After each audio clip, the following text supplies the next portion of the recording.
Till now we discussed that uh, the what are the power frequency over voltage which is going to occur in the power system. Now we are going to discuss how we are going to control these over voltages due to the switching. So some of the examples, some of the methods which is given here is energization of the transmission lines in one or more steps by inserting the resistance and withdrawing them afterwards. Okay, inserting them and withdrawing afterwards. Then next we have phase controlled closing of the circuit breakers. Then next we have drainage of trapped charges before we are going to reclosing. Then with help of this some shunt reactors we can able to control. Then we have some limiting switches, limiting switching surges by a suitable surge diverters. Let's discuss one by one. That is energization of a transmission line in one or more steps by inserting the resistance and withdrawing them afterwards. So it is a quite common practice to insert the value of the resistance, the R value, the R which is in series with the circuit breaker contact when there is a switching on, but short circuiting them after the few cycles.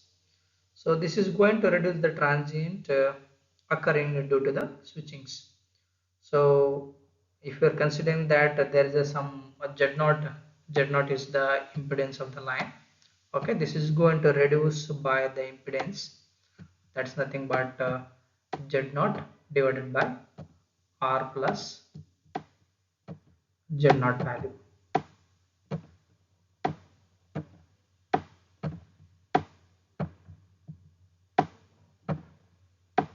Okay, so when the resistor is short circuited, the voltage which is equal to the instantaneous voltage drop which is going to enter in the line.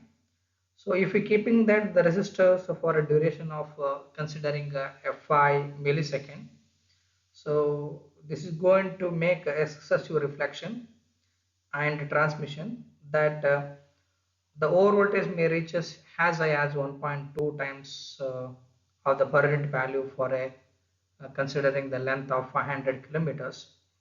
But for the conventional opening of the breaker, these values of the resistance is very high, and therefore the pre-insertion of the suitable resistors in practice, which is going to limit the over voltage of the less than of the 2 or 2 to 2.5 times of the per unit values.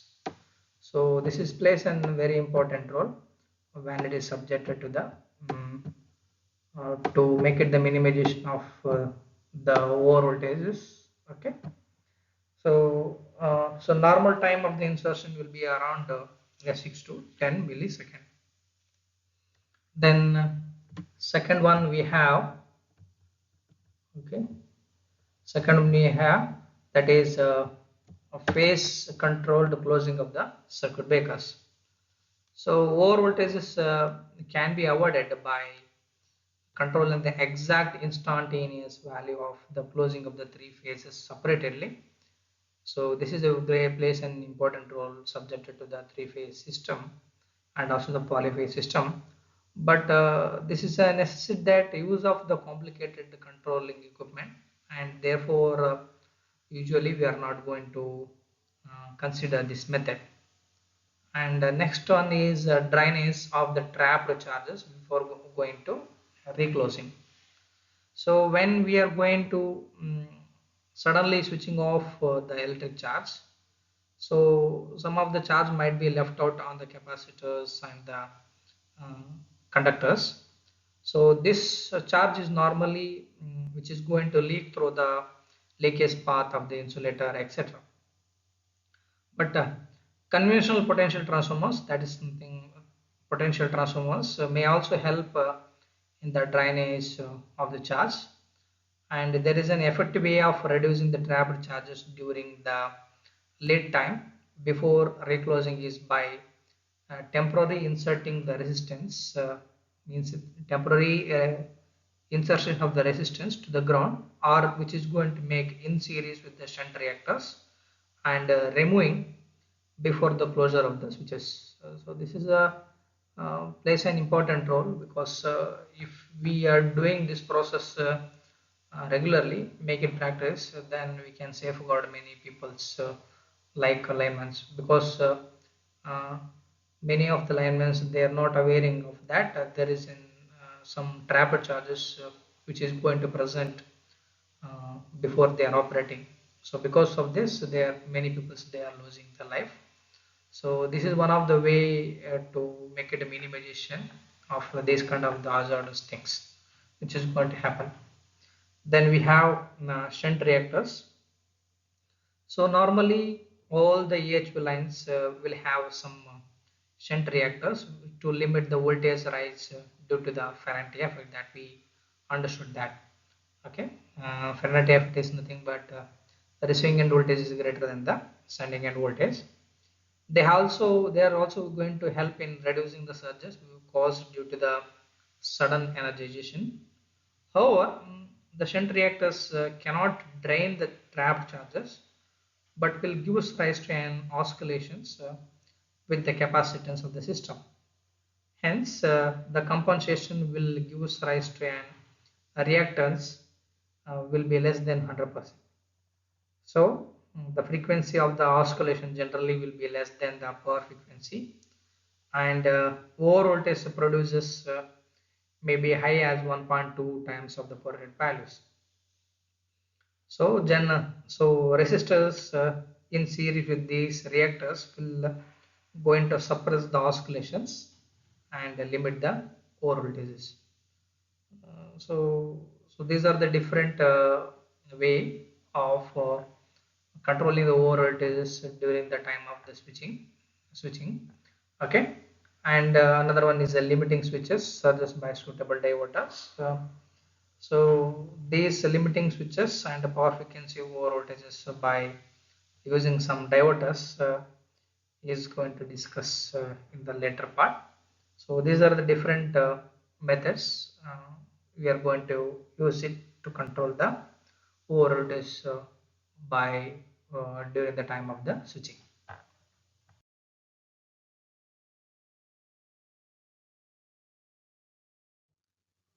The first concept is lightning protection using sheeted wires or the ground wires. So these ground wires, okay, so these ground wires where I'm pointing towards, these ground wires which are going to run parallel to the main transmission lines.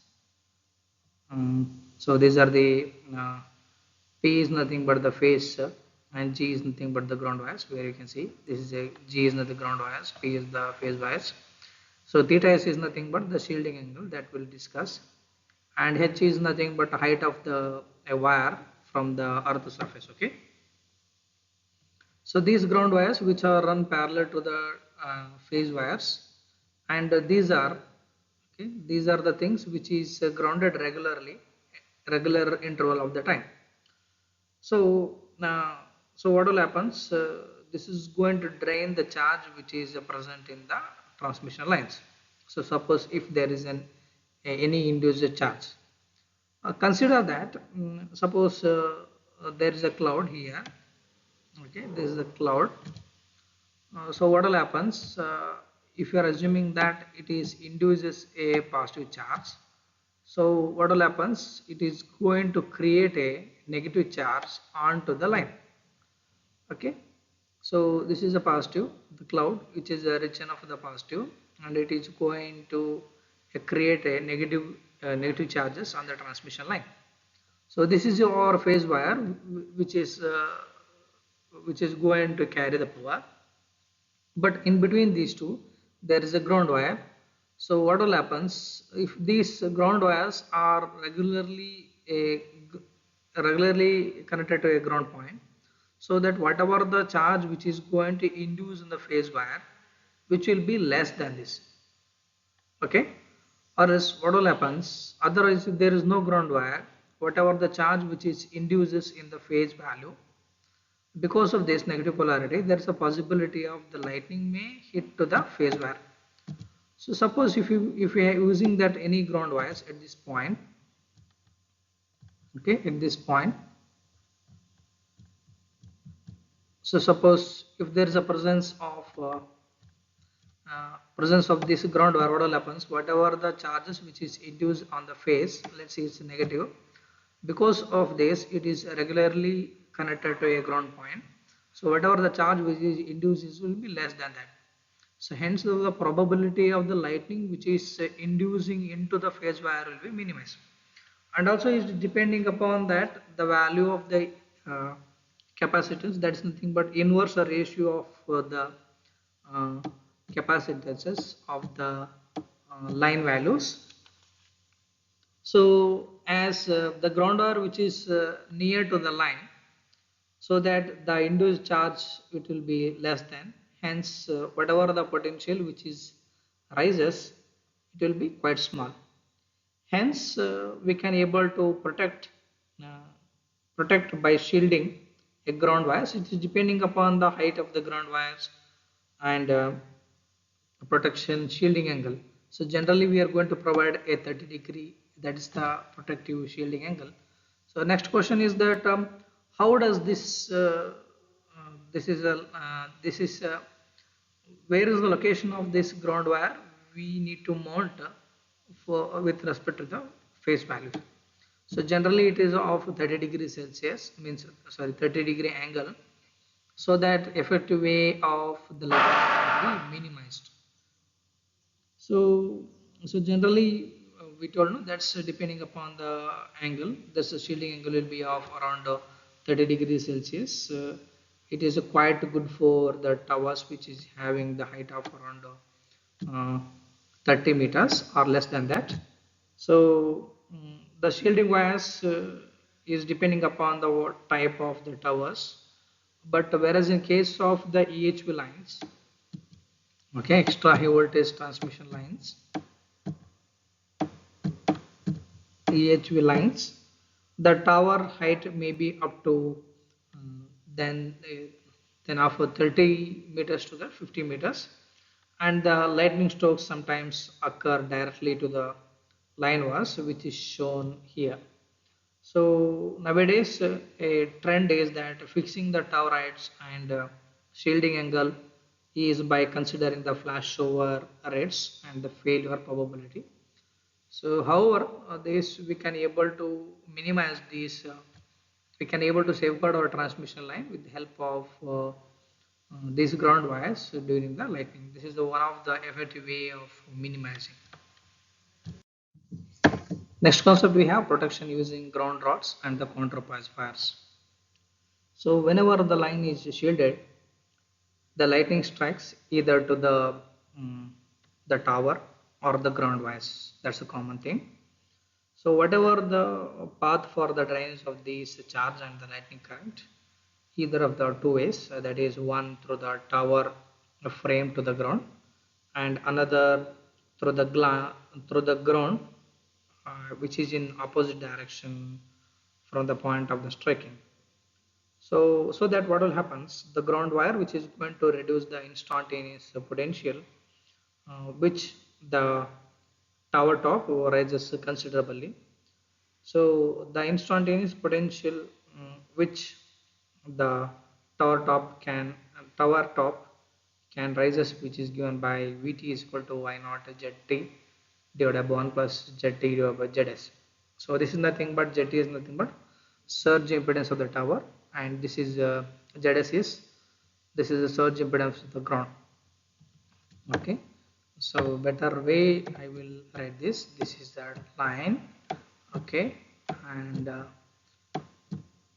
this is the tower if you are considering that, and these are the phase wires, okay, phase wires, and there is a ground wire, okay, this is the ground wire. So suppose what will happens if you are assuming that, so something the lightning which is going to strike between these two things, what will happen? Either the energy has to flow through the tower footage, means the frame, or through the ground wires, the whatever the energy which is induced, which is opposite direction of the lightning. This is the meaning of that what we are writing here. Okay, so what will happens, so this, if the surge impedance of the tower, which is effective tower footing resistance, which we are can able to reduce, then what will happens, the surge voltage which is developed is going to reduce considerably. Otherwise what will happens, if you don't have any such a good conductors to make it that, so whatever the energy which is induced in the system, which is going to transmit to the other part of the system. Okay, so that that we know that Ohm's law, it says that whenever there is a resistance is low, the maximum current which is going to flow through the circuit. That's the meaning of that. So whenever there's a lightning is which is going to strike, either this tower footing which is the resistance is reduces, energy is flows to the ground. Okay, means this the towers is connected to the ground point at regular interval of the time to reduce the potential difference, minimize the rise in the potential. Okay, so this is accomplished by providing some ground rods, and other than that we can use a counterpass wires which is connected to the tower legs at the tower foundation. So these are the two things, that's the ground wire, ground rods, and the counterpasses. Let's see that what do you mean by the, what do you mean by these ground rods.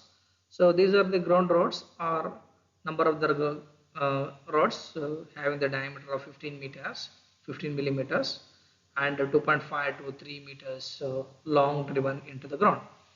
So if there is an hard soil, then what happens, the rods may be much longer and can be driven to the depth, let's say around 50 meters, depending upon the nature of the soil and the conductivity of that particular soil and the moisture content, and too many factors which is going to decide.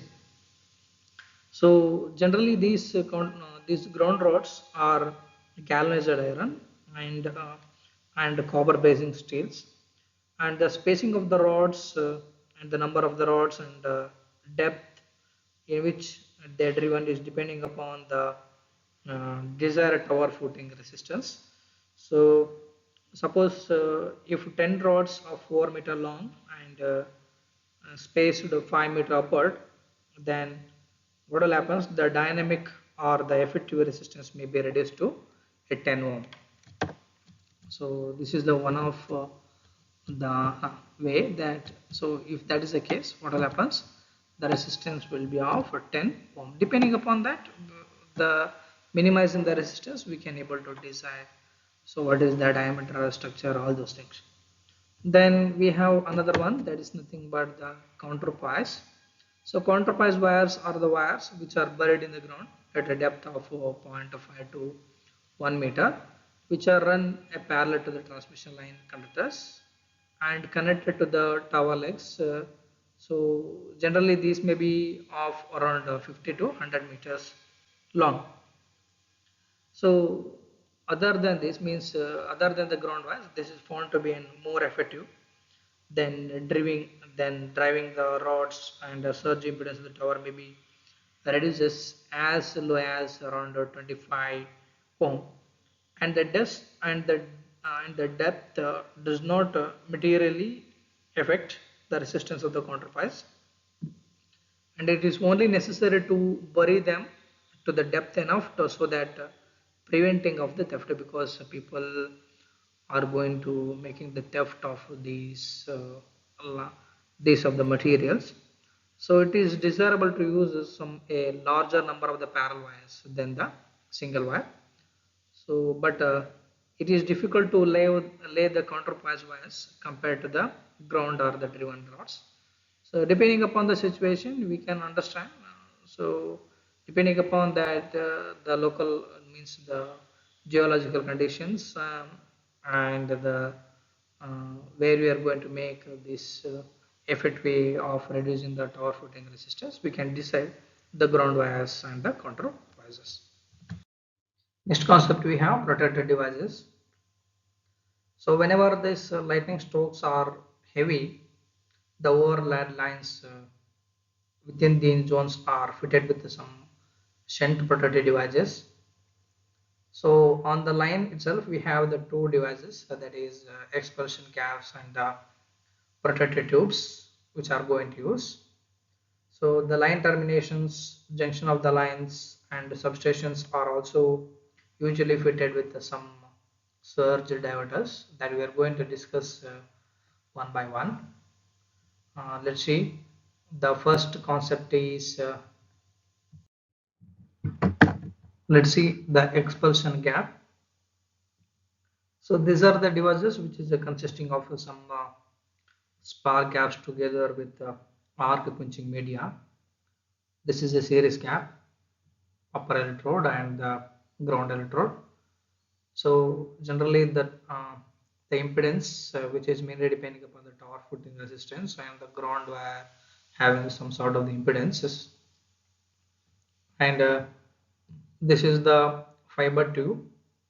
So here this is going to produce a mixture of water vapors and fiber products, and this is the arc quenching media.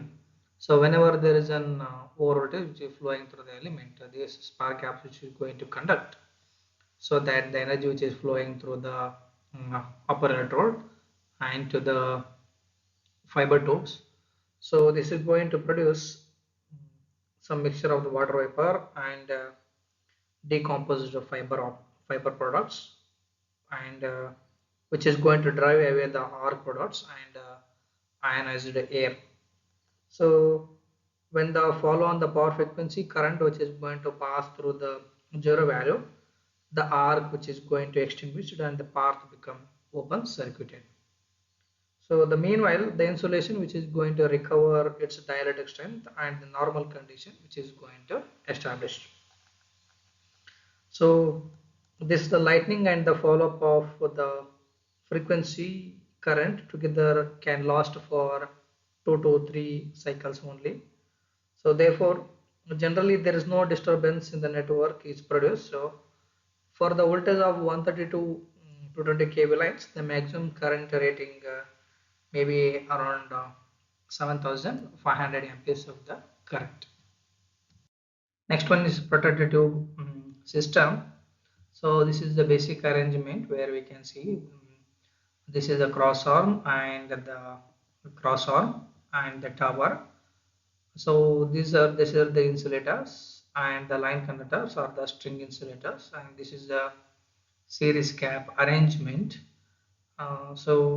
This having some value of the resistances, and this is the protected tube where we are mounting, and the ground connection. So the working principle which is the same as the expulsion gaps. So these hollow gaps in the expulsion tube which is replaced by some non-linear value of the resistance, which is going to offer a very high impedance at the low current and low impedance for the high current. So it means that it is inversely proportional to the value of the current. Okay. So whenever there is an over voltage which is passing through the element and there is an spark gaps, the breakdown will take place at this junction, and the current is basically limited by value of its own resistance and the torque footing resistance. So the over voltage on the line which is going to reduce to the voltage drop across the protected tube. After the surge, current is diverted and discharged to the ground. There is a follow on the normal power frequency current will be limited by high value of the resistances. Once the current zero of the power frequency, the spark gaps which is going to recover its insulation strength immediately. So usually the flashover voltage of the protector tube which will be less than that of the line insulation, and hence it can able to discharge the lightning over voltage effectively. Under normal condition it having the very high value of the resistance, hence that it won't allow for the conduction. Next one is the rod gap. So this is a typical old time castings, often standard rod gaps. So this is the spark core voltage and the time for the castings for the breakdown. So with this protective margin, so there is no such current limiting devices which is going to provide to limit the current after the spark cover, and hence we are going to use some series resistance is going to used. So without there is without without any series resistance, the spark or current may be very high, and the applied impulse voltage suddenly collapse to zero, thus which is going to create a steep voltage. So which sometimes proves that it is going to be very dangerous for the operators, which is going to use for the protector, such as transformers or other machine windings. So other than this, rod gaps which is going to provide efficient protection where the thunderstorm activity is less and the line are protected by the ground wires. So other than this, we have a surge arresters.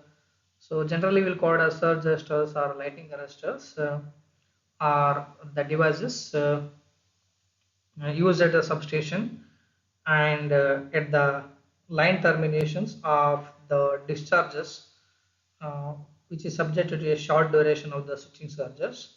So these are generally mounted at the line end, which is nearest to the point of the substation. So they have a flashover voltage lower than that of any other insulation or the operators in the substation. So these are generally capable of discharging the current around 10 to 20 kiloamperes for the long durations of the surges, like 8 bar 20 microsecond, and 100 to 250 kiloamperes of the current for the short duration, like 1 bar 5 microsecond. uh, so this is going to discuss the next section.